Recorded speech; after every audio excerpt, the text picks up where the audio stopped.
So here we get to the chapter dealing with valuation and market analysis. A lot of appraisal topics, if you will, we're going to be discussing throughout this chapter. And you see some of the different topics, I guess, that we need to go over. Things like what is value, some of the methods to estimate what the value of a property might be, how to do a market analysis, and really what's the difference between what a real estate agent does versus what an appraiser does. Now, I want to be very clear here, and they might try to test you on this on the exam as well. We as real estate agents do not do the same things appraisers do exactly. There are some common elements with what we do, but at the end of the day, you're a real estate agent, or will be, but you're not an appraiser unless you are licensed as an appraiser. So you got to be very, very careful that you don't do anything or say anything to indicate that you're an appraiser, right? You certainly cannot suggest, after doing a market analysis and developing what your opinion of value might be, you cannot say anything that would suggest that that would be an appraisal. Only a licensed appraiser can do an appraisal, okay?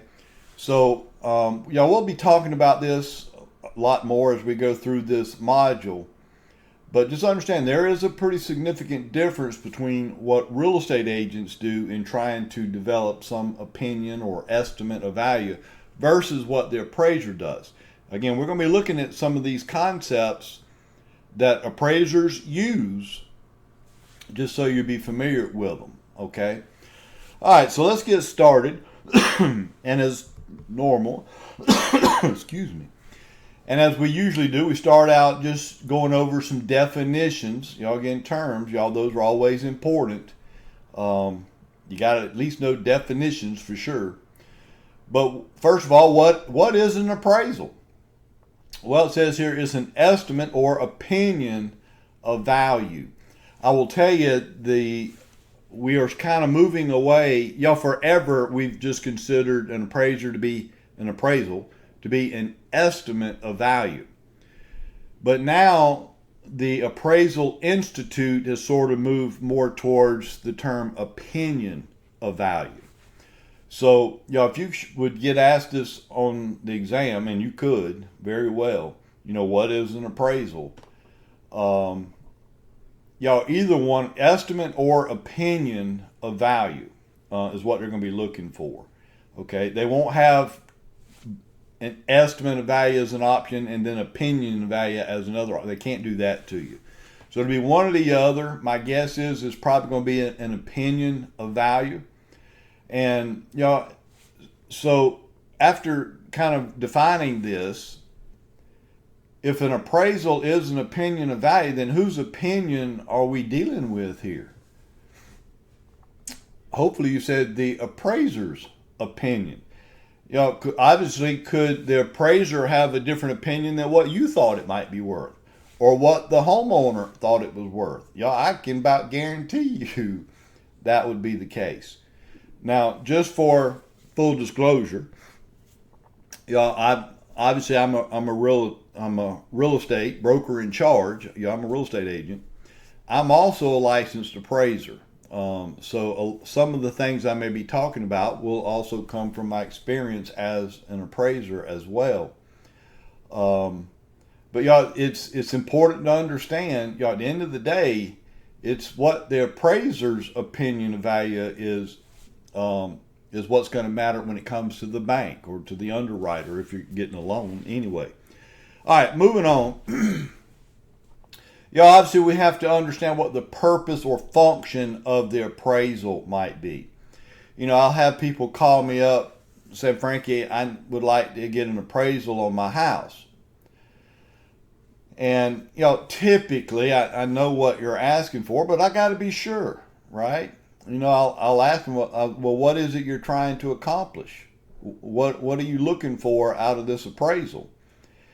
And a lot of times they're like, well, that's kind of a dumb question. Well, I want to know how much I can sell my house for. There you go. That's what I'm looking for. Because, y'all, that's not the case all the time, right? If you're trying to find out what you could potentially sell your house for, that's what we would call market value, which we're getting ready to talk about here next. Um, but y'all, it's also important to understand, y'all, there are many different types of value, and they all will have a different number assigned, depending on the type of value you're looking for. So that's why it's really important to make sure we clearly understand what's the purpose or function, or how do you intend to use this appraisal, because that determines what type of value we're going to be looking for. And I'll give you some examples of the different types here coming up here in a little bit. But I think the main type of value we're going to be looking for as real estate agents is market value. How much could I potentially sell this property for? What's it worth? So what is market value? It says it's the most probable price in a competitive and open market, but also considering under the conditions of a fair sale, with the buyer and seller each acting knowledgeably and prudently. What they're saying here is this. If you have a house that has recently sold, and we find out that the seller actually sold it to one of their children, well, there's a good chance that child got a lot better deal than, say, the average or typical buyer might have gotten, right? Because of the relationship between the two parties. Well, that's not a competitive and open market, right? So whatever they agreed to in sales price would not be considered market value. We want to know what the market value is when you have a competitive marketplace. When typical buyers are competing to purchase the same property, right? So that gives us a much better idea of what the market value would be. It also says it's a fair sale with both the buyer and the seller each acting knowledgeably and prudently. Basically, they're trying to get the best deal for themselves. That's more representative of what market value would be. Okay? Now, you remember we said there are many different types of value, and here's just a few of them here, and we're not going to go through all of them. But just to give you an example, obviously market value we just talked about, which is the main one we'll be dealing with in real estate. But there's also tax value, insurable value. Insurable value obviously would be important for an insurance company. If you're trying to get homeowners insurance, the insurance company does not care what you paid for that house. What they care about is if it burns down, how much will it cost them to rebuild it? That's different. That's a whole nother value there. Investment value, replacement value, salvage value. And not that any of those are really that big a deal, but I just wanted you to understand, there are many different types of value. And from an appraiser standpoint, I got to make sure that I understand the purpose and function of this appraisal, right? Otherwise, I don't know what type value we're looking for. Again, what's the main value we're going to be looking for throughout this course? Market value. That's what we're going to be dealing with here. All right. But then you see a term called market equilibrium. That means all things are equal, basically. The seller does not have an advantage over the buyer, and the buyer does not have an advantage over the seller. All things are equal. We're not in a buyer's market, and we're not in a seller's market. So everything just kind of balanced right now. And I will tell you, as a real estate agent, that's kind of where I would prefer it to be. And I will tell you, we usually don't stay in this equilibrium market very, very long. It will usually either shift pretty quick, either to a buyer's market where they've got bigger advantage over the seller for several reasons, or vice versa. It might shift into a seller's market where now the seller has advantages. But if we're kind of all things equal, y'all, that's just what they call market equilibrium. That's it. The next term you see here is price. Y'all, this is where I'm telling you, you're going to get yourself in trouble if you're not careful, not only for test purposes, but even more so when you get out there practicing real estate. Okay? And I hear this all the time from real estate agents. Now, again, real estate agents are not appraisers. I get it. But, y'all, this is something you might want to remember, or it's going to be embarrassing for you down the road. Price and value are different. There's a big difference between price, y'all, what something cost, versus the value of that same object or whatever it is. And I hear agents tell me all the time, well, we put I say agents, maybe the homeowner says, Frankie, we just added this sunroom onto the back of the house, and it cost $40,000. I will tell you, either as a real estate agent and certainly as an appraiser, I really don't care what you paid to put it there. That's got nothing to do with what you're going to sell it for, right? Y'all, again, so price is what you paid for something. Value is what would a typical buyer, somebody else, be willing to pay for that same something. Y'all, the typical buyer may not put the same value on that sunroom that you put on it when you decided to pay $40,000 to put it there, right? So, y'all, just be very careful. In fact, you see the example here also on the slide. A very common example. Y'all, you might pay $40,000, $50,000 to put a pool in your yard. Well, does that mean your property value is going to go up $40,000 because that's what you paid to put it there? Absolutely not. That may, but it's certainly, y'all, just because that's what you paid for it does not mean what other buyers would be willing to pay for it. Y'all, we may find out that, yeah, it cost you $40,000 to put there, but it'll only increase your value by $15,000, maybe $20,000.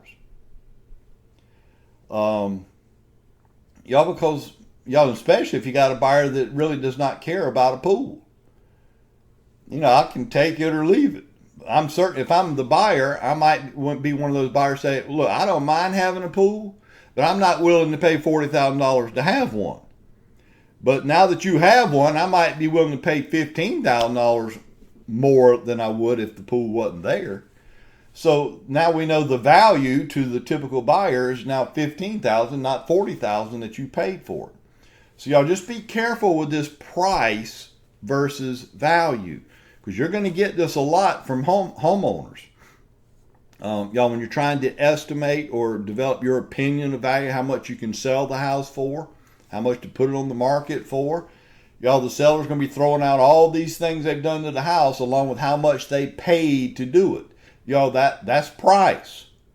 That's got nothing to do with value. Now, there are some things you can do that would cost, say, $10,000 that could actually increase your value more than what it cost. Okay, so I'm not saying that the value is always less than the price. I'm just saying they're not always the same. In fact, rarely are they the same. Okay, so don't get confused over that. Y'all, the next thing you see here is something called a comparative market analysis. Or the acronym you hear used a lot is CMA. Y'all, it just stands for Comparative Market Analysis. Y'all, as I said when we started this module, y'all, real estate agents cannot do an appraisal. Y'all, if you're not a licensed appraiser, then you cannot do an appraisal. Meaning you cannot suggest or hold out some analysis you've done. You cannot present it as an appraisal. Y'all, that will get you in a lot of trouble if you do that. So basically, we had to come up with a different name. So real estate agents called the analysis that we're going to do a CMA, y'all, comparative market analysis. or a lot of times you hear it called a market analysis. Now, to do your market analysis, you're going to be doing some of the same things an appraiser would be doing when they do an appraisal. Okay? But again, you have to stick with the term market analysis. But basically what you're going to do in a nutshell, we'll get deeper into this as we go a little further along.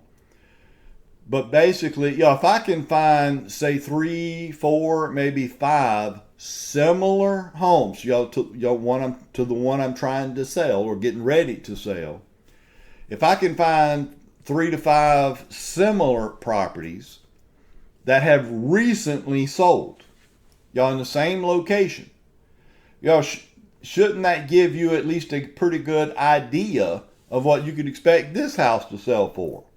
Yes, that's what we're doing. We're comparing recent sales, again, sales of similar properties. If you've got a 1,500 square foot house, 3 bedrooms, 2 baths, that you're getting ready to list or put on the market for sale, should you compare that to a 4,000 square foot house with 5 bedrooms and 4.5 bathrooms? No, those are not similar. So you'd have to find a similar house. You need somewhere around 3 to 5 recent sales of similar homes, and that should give you a pretty good idea of the price range you're probably going to be looking at when you go to sell this property. That's what you're doing when you do a comparative market analysis. Now, there's a lot more involved with that, and again, we'll get into that as we get through the course.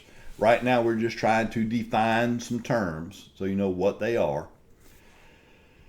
The next thing you see here, really are 2 acronyms, and you do need to be familiar with what these acronyms, at least what they stand for. You see the first one there, MAI, just means Member of the Appraisal Institute. In fact, a question they could potentially ask you, what professional occupation would you associate MAI with? Well, if you can remember, MAI is Member of the Appraisal Institute, then obviously you would know the professional occupation associated with that would be the appraisal industry. Okay, and then that second acronym, you see USPAP, it just means Uniform Standards of Professional Appraisal Practice. Now, sometimes this is tough to try to explain, but basically, these standards of professional appraisal practice. In fact, let me do it this way. Is it possible that you could have 3 appraisers come out to appraise your house and get 3 different valuations or 3 different values? Is that possible? I will tell you, it's almost guaranteed. Okay. First of all, an appraisal, just like a market analysis, is not an exact science. Okay. There's just no way to... if I appraised your house today and it's not even on the market yet, and you're just trying to find out how much you think you could sell it for, if I could come out there today and tell you exactly what your house is going to sell for when it does sell, if I were that good, I'd be doing something else, right? So it's not an exact science. Is it possible if I said your house appraises for $300,000? Could it potentially actually sell for a little bit more, $305,000, or a little bit less? Yes, again, because it's not an exact science. So if you had 3 different appraisers appraise your house, you would more than likely get 3 different opinions of value. That value might differ. However, if all 3 appraisers, when we're trying to develop our opinion of value, if we all use the exact same standard, shouldn't all 3 be relatively close? Yes. And that's what this USPAP does. It's just, again, it's a Uniform Standards of Professional Appraisal Practice. Now, I will tell you, for an appraiser, y'all, these standards are not just suggestions.